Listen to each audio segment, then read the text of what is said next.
Now it's always a time for a fight between the Swedish and Danish. Who are the best? Hold on, kraftedeme kæft, du. I get killed when I come home. This is the propaganda for the Danish television. I don't... Okay, here we are. You don't know where we are. We are in a car. A car. This is a truck, eh? The truck. In the truck. You guys who saw the video, we did the equipment of Hauke's new Dakar truck, the Scania. The big one with the crane and the supposed to be container on it. For audience, we need to know. I'm the truck driver. Do you have a truck driving license? No, I don't have a truck driving license. Whoa, what can I say? I'm a poor driver. I love lights, so safety for me. Let's get ready to roll. Safety first. First time for me with a 5-point seatbelt, so let's get ready to rumble. Let's go. Mission to Mars. So, okay, I will not disturb you again. Immediately I start to ask questions. Yeah. No respect for that you need to be alert when you have this big one. For how long have you been driving truck? When did you first start trucking? First time I drove a truck on my own. I think I was about 8 years old. 8 years old? Yeah, with my father. I learned driving an old Scania 140 and 43.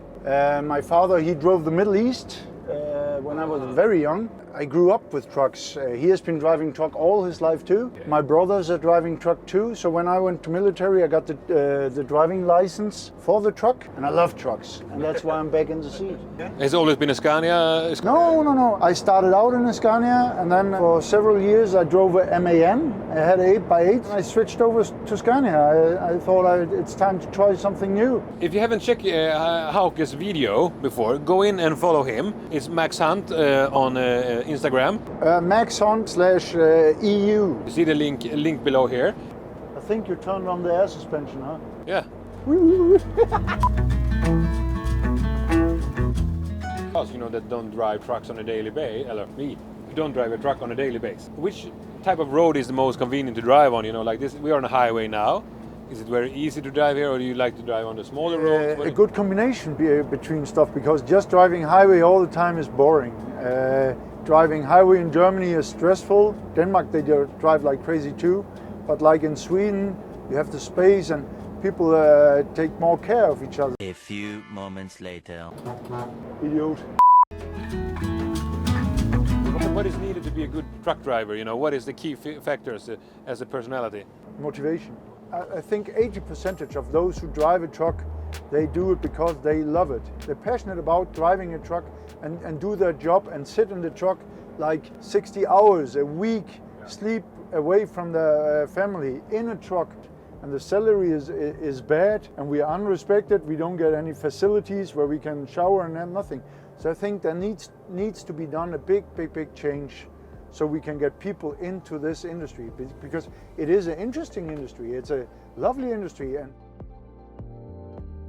okay, guys, now it's time for, we have a Swedish guy here, and we have a we have a Danish guy here, and we have a Swedish guy here. Now it's always a time for a fight between the Swedish and Danish. Who are the best? We have always been doing this since hundred of years. Let's continue that rally. Get here from our producer some this or that, and we're going to talk which country is the best on that. Stockholm versus Copenhagen. Okay, I will go for Copenhagen, even if I'm a Swedish guy. Copenhagen is, I like Copenhagen. I would go for Copenhagen too, because there's more space. Stockholm is very nice. It's the Venice of Scandinavia. I think it's so dusty and dirty in Stockholm always. With Copenhagen, there's more space. We have nearly as many bridges. For me, smørrebrød, beer, got hygge, as you say in Denmark. That's what makes Copenhagen even better than Stockholm. 1-0 to Denmark. Smørrebrød or smørrebrød? We just answered that. Which is your favorite smørrebrød? Dyrlægens natmad, the veterinarian's night food. Okay, and what do you put on that? It's rugbrød, very dark bread, a lot of butter. Then it's leverpostej, and then you have a spidskam from an animal, from a cow, and then you have this brown gelée on it, and red onions on it. My favorite one is the fried fish with the remoulade. So if you haven't tried that, do that. So 2-0 Denmark. Come on and give me some good questions now. Legoland versus Liseberg. Ouch! I've been at Legoland once. You get bored of the Lego after a while. No way. Oh, he's totally wrong again. No, the attractions in Liseberg is much better than in Legoland. But I must give you one point. I've never been to Liseberg, but I've been to Legoland, and I'm very amazed every time that a piece of toy that is so old still can fascinate small kids all over the world. Yes, so now we have 2 to Denmark, 1 to Sweden. 3. We had 2 to Denmark, 2-0. Now we get 1 each, so 3-1. You need to give me some advantage here, you know. Cheating! Danish rödpölse or Swedish meatballs? I'm totally on the meatballs, actually, the Swedish meatballs, because they are so amazing good with the sauce and with tyttebær, the red stuff. I think that we Danes invented the rødpølser for the Germans, actually, because the Danish actually prefer the normal. And I go for the meatballs as well, with mashed potato, brown sauce, the lingonberry. Try it, don't miss it. 3-2. 3-2. Whoa. Danish beer versus Swedish beer. I get killed when I come home. Marie Start. You like Maria's dad? In the summer, some barbecue and a Marie Start. Very easy, drinkable beer. We have to split this point because I will choose the Danish beer. And actually, I have a fun story here. You know, I think one of the best beers. It was from Hellslev. Fuglsang. Yeah, Fuglsang. Yeah. Fuglsang. That's from my hometown. That's really good. I like that. Very good beer. Very old traditional brewery. It's a split point. 4-3. Kanelbulle versus kanelsnigel. Same shit but different. I will go for the Danish one. I think the Swedish is too dry. Try. If it's Thomas, you guys who follow our channel, you know Thomas, the guy with the beard. His mother, she's from Denmark, and every year, sometimes he's a baby boy, but every year she baked for us some. Could it be the thing for the birthday? And that is actually, it's my favorite pastry in the world. That must be the Danish one. It must be Danish. If it's that good, it must be Danish. Probably be the best cinnamon snail in the world. It hurts me a lot, but I have to give that and a shout out to Thomas' mother. That's good. So we have actually 5-3. Denmark is the winner of this one.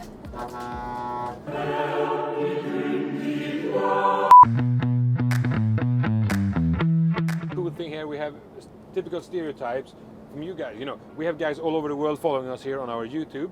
We will give you some information about the Swedish mentality, Danish mentality style. The first one. Yep. Danes swear a lot. Nu stopper du kraftedeme. Nu holder du kraftedeme kæft, du. It might be right. It might be right because Danes are very, I would not say have a bad tongue, but I have a rough tongue. We're very direct Danes. If somebody gets annoyed about something, they could even tell the people in the restaurant at the table next to them and tell them because they speak too loud. The Swedish are way too polite to be that direct to somebody else. So yes, I kind of like it after a while when you understand it is just a direct info. It's good, but I have a good example. When I came to Sweden 8 years ago, I had a guy working for me and he didn't deliver for the day that we had an appointment on. I called him and said, where's the material that I need? And he was like, yo, very Swedish. And I got kind of frustrated. And I told him, nu må du kraftedeme.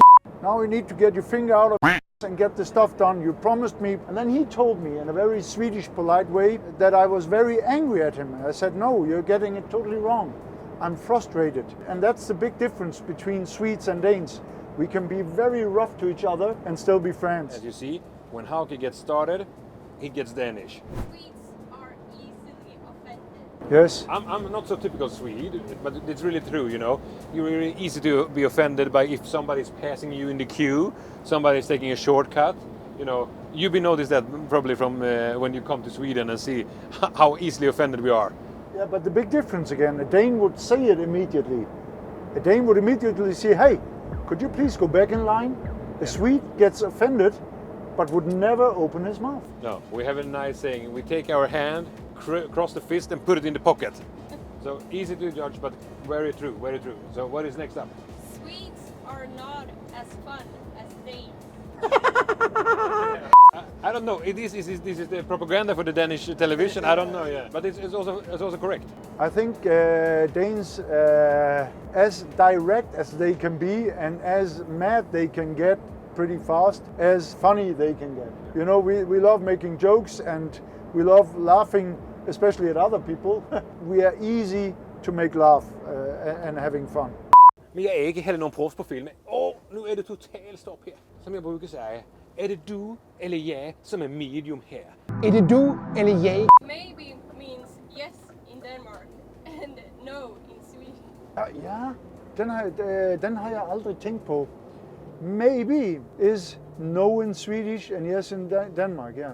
Should we go out tonight? Oh, maybe is a yes in Denmark. And a Swede would say maybe because he doesn't want to, but he's too polite, he can't say no again. When I say maybe, I mean no. When I say maybe, it's more yes. And that's where the Swedish comes from. Kanske, måste kolla. That's a no too.